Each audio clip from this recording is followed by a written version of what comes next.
Ils sont dans le quotidien des populations et des entreprises. Le jaune, une couleur qui leur colle désormais à la peau. Les vigiles sont partout en Côte d'Ivoire.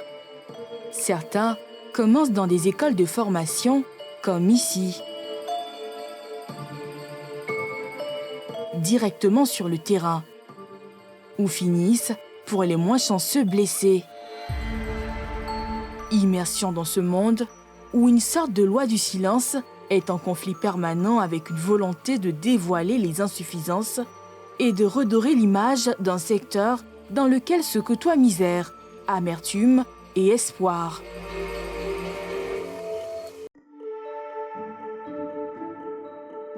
« 24 heures sur 24, ils sont au travail comme ici à Bain-Bressot, où démarre une nuit de garde pour le binôme Mathieu et Jean-Frédéric. Il est 23h15. Vous écrivez toujours dedans, non? Ciao.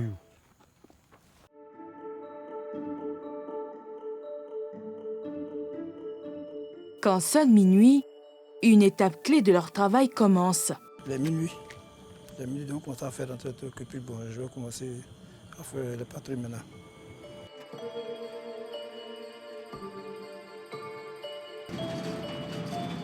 Le portail fermé, Mathieu démarre sa patrouille.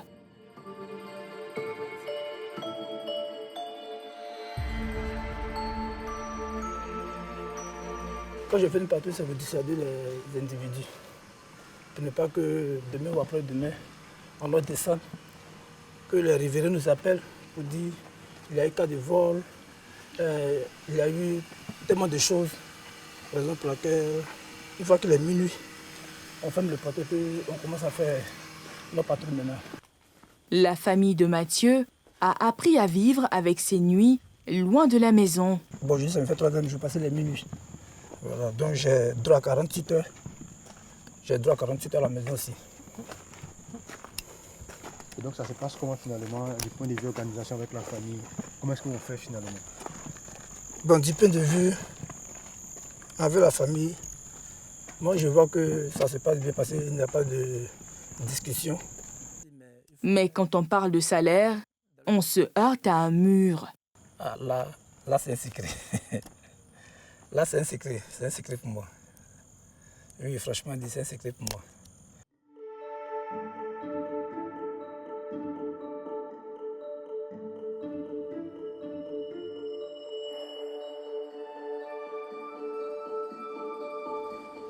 « 15 minutes plus tard, c'est la fin de la patrouille. La jeune, ça comment?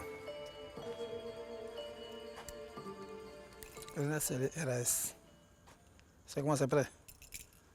Face au sommeil, on fait du thé. Autour du feu et du thé, on entretient aussi ses rêves. Avoir un permis, être un chauffeur,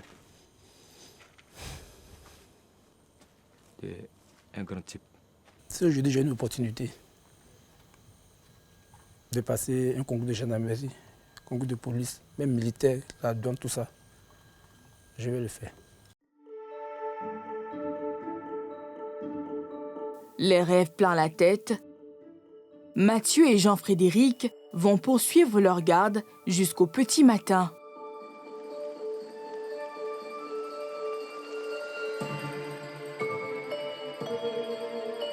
Pour comprendre comment marche ce secteur, nous poussons les portes de cette entreprise.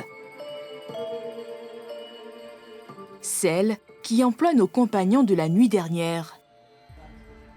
En ce début de journée, il y a un briefing. Bonjour Valérie, fais-moi le point ce matin lundi. Je crois que tu es le contrôleur. Voilà. D'accord. Comme d'habitude, j'ai appelé tous les agents sur les sites. Ils n'ont pas signifié de problème en particulier. Mais il y a certains qui souhaiteraient qu'on change leur tenue. D'autres ont demandé un jour de congé. Donc je leur ai demandé de me faire une lettre manuscrite. L'homme qui dirige la réunion est un ancien corps habillé. Depuis quelques années, il est à la tête de cette entreprise de sécurité basée à Cocody. Quand les clients viennent nous solliciter, C'est eux qui font leurs propositions. Ils ont besoin d'un agent simple ou un agent en armes. Donc, en fonction de leurs demandes, on équipe l'agent qui va sur le terrain. Ici aussi, la loi du silence est reine. Finalement, ça coûte combien de se doter de vigiles ou d'agents de sécurité? Ça coûte combien? Ça dépend. Ça, c'est... Dans le cadre du travail, on ne peut pas dévoiler un peu ce genre de trucs comme ça. Le juriste de l'entreprise nous montrera malgré tout le contrat de travail des employés et cette fiche d'assurance. Voici le contrat que nous rédigeons pour les agents de la sécurité, MB Sécurité. C'est un exemple de contrat. Voilà. Donc tous les agents que vous voyez sur le terrain, venant de MB Sécurité, ont un contrat en bonne et due forme avec la structure. Voilà. Le contrat dit quoi par exemple? Le contrat, bon, le plus souvent ce que les agents cherchent, c'est la rémunération. Parce qu'ils ne se concentrent que sur la rémunération. Je gagne combien, je gagne combien. Sinon, le contrat prend en compte tous les contours. C'est-à-dire d'abord la durée du contrat et ce qu'il y a à faire pendant son exercice, pendant tout le temps qu'il passe à Mondial Sécurité, ce qu'il y a à faire, tout est énuméré dans le contrat. Alors, vous avez parlé de leurs engagements à eux, mais c'est quoi vos engagements à vous selon le contrat qu'il y a là? Et nous, on est obligé à mettre en place tout pour que l'agent soit en sécurité, qu'il soit bien payé, bien rémunéré. Payé quand par exemple? Bon, là, c'est tellement professionnel qu'on ne peut pas tout de suite dire ça ici. Pour découvrir d'autres réalités des entreprises de sécurité privée en Côte d'Ivoire, nous nous rendons à Marcory. Nous sommes devant l'une des plus grosses entreprises du secteur. Et l'homme qui tient le portail, c'est Niquez. Il est l'un des 2000 salariés de l'entreprise.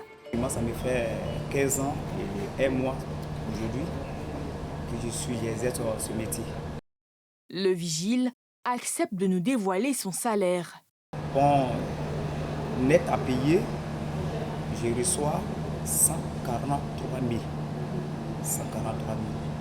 Parce que gain, c'est dire gain, bon, il y a des trucs aussi, il y a assurance, il y a le thème d'assurance et autres qui sont enlevés par là, je ne compte pas. Mais net à payer, 143 000. Mais quand on n'enlève rien, ça vous fait combien? Bon, ça dépasse 161. L'entreprise est dirigée par Lilian. L'homme est un ancien militaire et régulièrement il fait la ronde auprès de ses collaborateurs. Tout se passe bien? Pour lui, même avec l'abonnement à 230 000 francs, la vie est dure. On a du mal à vendre un abonnement au bon prix pour un agent. Parce qu'il y a tellement de sociétés qui n'appliquent pas les lois des codes du travail, qui ne payent pas toutes les taxes, etc., qu'il y a un gros problème de concurrence déloyale. Donc il y a des sociétés qui se retournent plutôt vers des sociétés qui paieront moins cher pour leurs gardiens. À côté du défi de la rentabilité, il y a aussi celui de la formation des agents sur lesquels chaque entreprise est autonome.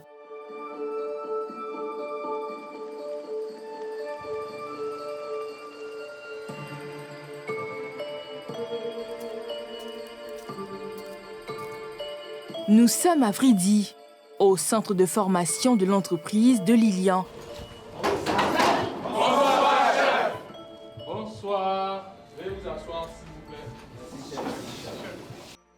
Et cet après-midi, il y a cours de droit avec le commissaire Serignoleba. Ce que je vais apprendre, c'est quelles sont les notions de droit auxquelles ils doivent être familiarisés quand ils sont sur le terrain. Je vais parler de l'infraction. D'abord, c'est quoi la sécurité, de manière générale? C'est quoi la sécurité? C'est quoi la sécurité privée? C'est quoi la sécurité publique? Et puis, s'ils sont là, c'est certainement pour éviter que nos clients soient sujets à des attaques. Ce sont ces attaques-là qu'on appelle, dans le langage juridique, les infractions. Donc, ils doivent connaître la notion d'infraction, la définition, c'est quoi une infraction. Parmi les auditeurs de cette formation de 3 semaines, il y a Emmanuel, titulaire d'un brevet de technicien des arts. J'ai quitté non seulement l'expression picturale, donc les arts visuels et la mode, pour venir ici, pour apprendre à être rigoureux. Pour l'homme de 33 ans, s'engager dans ce métier est un choix bien mûri. Je voudrais dire que le métier de vigile est un métier noble, parce que pendant que, dans la nuit, une personne dans sa maison dort, le vigile veille sur cette dernière. C'est un métier noble parce que sans le vigile, il peut arriver que cette personne se fasse cambrioler, voire même se fasse tuer. Au cours théorique, il faut ajouter la pratique.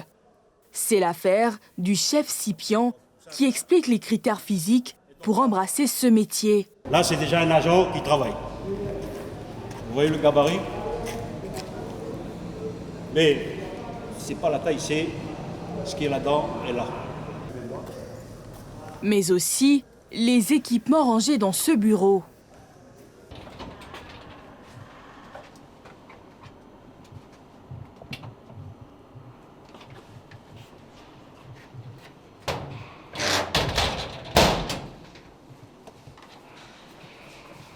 Alors, donc là, qu'est-ce qu'on a? Alors, ici, vous avez le poste radio. Que chaque agent, lorsqu'il prend le service, il a sur lui pour pouvoir communiquer. Le pistolet des vigiles, c'est le GC54 ou gomme-cogne 54 avec des balles en caoutchouc. Et son utilisation est réglementée par le décret numéro 2005-73 du 3 février 2005. Le GC54 double action, c'est une arme non létale. Ça ne tue pas, mais ça blesse et ça peut provoquer des blessures graves. Mais dans ce milieu, il y a aussi des femmes. Nous sommes sur le site de l'université Félix Houphouët-Boigny. Repos, ça va? Bonjour, ça va? Et la journée? Aujourd'hui, Bamba Niang, patron d'entreprise de sécurité privée, est en visite. Par moment, je viens spontanément à des heures indues, voilà, pour voir si effectivement chaque agent est à son poste. La jeune femme en face de lui débute dans le métier. Moi, à mon niveau, c'est parce que j'aime ce métier. Pour cela, je suis ici. Vous avez commencé depuis quand? Ça me fait bientôt 2 mois. Bientôt 2 mois. Donc vous êtes nouvelle dedans. Depuis 2 mois, qu'est-ce que vous avez vécu dedans? Vous avez fait la nuit aussi, vous avez fait le jour seulement? Puisqu'on fait 24 heures, y compris la nuit, nous sommes en tout cas, ça va. Pour Bamba, il n'y a pas de discrimination en matière de salaire. Il n'y a pas de différence. Au niveau du salaire, on ne fait pas de différence entre les hommes et les femmes. Le problème où ça se situe, c'est au niveau de l'ancienneté. Au quotidien, ces femmes assurent la sécurité de ce parking. Vous vérifiez quoi? On vérifie pour que la voiture, jusqu'à quand les femmes finissent de garer, et même ils touchent les véhicules si ce n'est pas condamné ou ce n'est pas condamné. Bon, c'est dans la soirée. Là, s'il y a des véhicules qui sont garés, on vient, on touche si c'est condamné ou ce n'est pas condamné. Si ce n'est pas condamné, on signale pour qu'ils viennent condamner. Mais dans ce métier, on peut connaître des déboires. Les déboires, c'est ce qu'a vécu Lassina, désormais ex-vigile. Alors que nous le retrouvons chez lui aux Deux Plateaux, l'homme de 45 ans est au chômage après 7 ans comme agent de sécurité. J'ai été licencié parce que j'ai participé à une émission, à un reportage de télévision où j'ai dénoncé la précarité et le mauvais traitement vraiment salarial. Et mon employeur s'est basé sur le fait que le logo est apparu. Lorsqu'il était en fonction, il touchait 85 000 francs par mois. Suite à son licenciement, il a reçu le paiement de ses droits, loin de ce qu'il espérait. Après 7 ans et 5 mois de service, on m'a versé un droit de 49 000 francs. Est-ce qu'on peut voir le document? On peut voir le document. C'est un droit de 49 000 francs. C'est signé de qui? C'est signé, donc c'est signé du directeur. En tant que syndicaliste, je devais partir au moins avec 5 millions.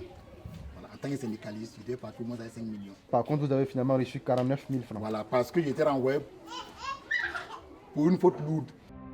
En attendant d'avoir un nouvel emploi, l'homme veut continuer la lutte pour un mieux-être des vigiles. Jean-Jacques Blé est vigile. Aujourd'hui, il n'est pas en tenue. Aujourd'hui, nous sommes là pour rendre visite à notre camarade Aussin, qui est accidenté. C'est pour le saluer et s'entretenir avec lui. Donc en fait, lui, il est vigile et puis aujourd'hui, il ne travaille plus. Voilà, il est vigile et aujourd'hui, il a ses 2 pieds brisés. Il ne travaille plus pendant maintenant 9 mois, 10 mois. Et donc, chaque 2-3 mois, on vient comme ça lui rendre visite. Au bout de cette rue et de ce couloir, nous arrivons chez le vigile sinistré. Bonjour madame. Bonjour madame Aussin. Oui, ça va? Et mon type? Ok, merci. D'accord.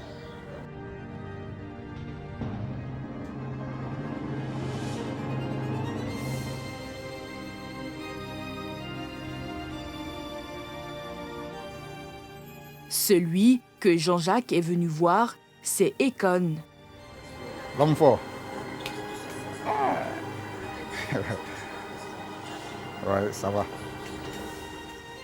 Son dernier poste était à la guérie d'une entreprise à Abidjan. Avant que le 2 septembre 2021, à 2 h du matin, sa vie bascule. Le porteur de la société qui était défaillant, on a signalé plusieurs fois à notre responsable, le chef de zone, qui détenait les rapports chaque fin de semaine, à qui on envoyait par mail d'ailleurs. Et ce portail-là n'a pas été réparé. Et c'est comme ça, de peur que il y ait un braquage sur le site. On se permettait franchement de fermer le portail. Et c'est dans ce sens-là qu'un jour, le portail a déraillé. Et le portail vraiment a causé ce mal que vous voyez là.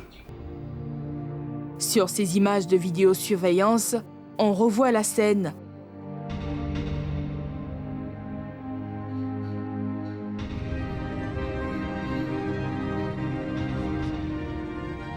Et sur son téléphone, les photos de son pied dans les jours et mois qui ont suivi le drame.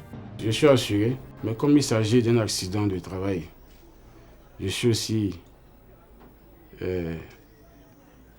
inscrit à la CNPS. C'est la CNPS qui me prend en charge médicalement. Et c'est ce qui fait que je me soigne. Voilà. Quand je parle d'aide de la direction, vous voyez mes déplacements aujourd'hui de la maison à la Riviera 4. C'est là que je prends les soins. Quand j'étais en clinique, il n'y avait pas de problème parce que je dormais là-bas. Mais aujourd'hui, je dois me déplacer de Jasco à la Riviera 4. Ça fait vraiment beaucoup, 2 fois dans la semaine, à raison de 20 000 par semaine. Econ touchait 86 000 francs. Avec son accident, il est au SMIG, soit 60 000. Je reçois le SMIG, qui est de 60 000. On retire la CNPS et puis des coupures encore qui me revient à 47 000 qu'on me donne chaque fin de mois. Donc en clair, depuis 15 mois, vous avez comme solde 47 000 francs. Oui, 47 000 francs. Comment est-ce qu'elle vit ça, votre épouse, vos proches? Comment est-ce qu'ils vivent cette situation-là? Ma femme m'a toujours soutenu. Mes amis aussi. Mes collègues aussi. Il faut dire que ma femme est compréhensive. Dans la mesure où c'est que quand j'étais valide, je cherchais, je grouillais et je venais vraiment aux charges de la maison. Aujourd'hui, c'est un mal qui est arrivé et elle assume vraiment les conséquences avec moi. Et par moments,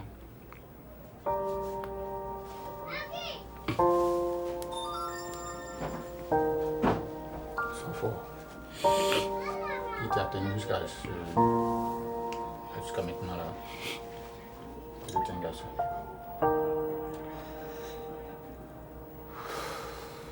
par moments, c'est pas facile, mais elle tient bon. Mais je crains qu'un jour, qu'elle me laisse partir seule parce que c'est pas facile pour elle.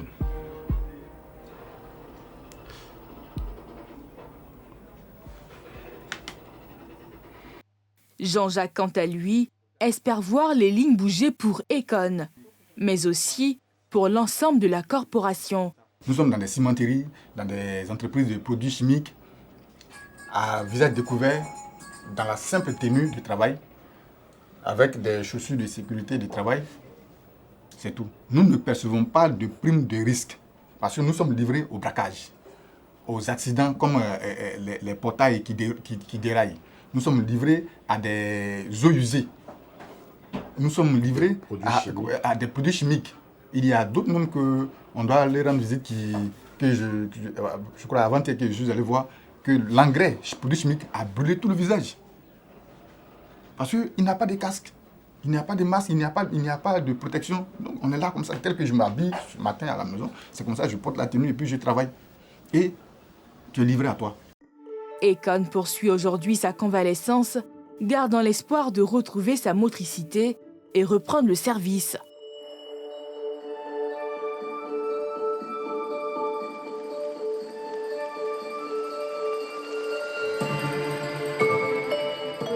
Dans les guérites, dans les parkings ou dans les salles de formation, les agents de sécurité aspirent tous à un même idéal, à mieux-être, chose qui passe forcément par la modernisation de ce secteur qui, selon les chiffres de la Fédération nationale du patronat des entreprises privées de sécurité de Côte d'Ivoire, revendique officiellement plus de 200 000 membres.